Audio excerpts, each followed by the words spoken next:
嚇，呢度都鬧教嘢。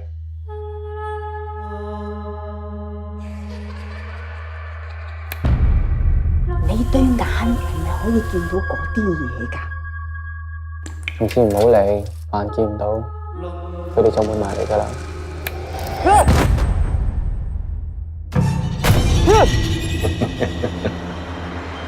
呢條村之前都有啲奇怪嘅 case，知唔知我阿媽冇咗條脷啊？佢哋話蘭姨係燒炭自殺，件事冇可疑，唔會開爆。我又生咗你呢個期待。有時要安安分分，唔好打攪人啊！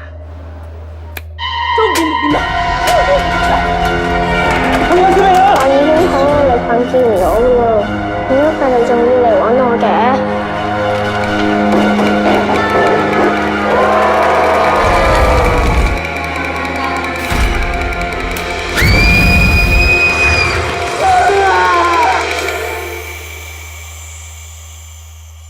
呢度唔係你一直夢寐以求嘅地方咩？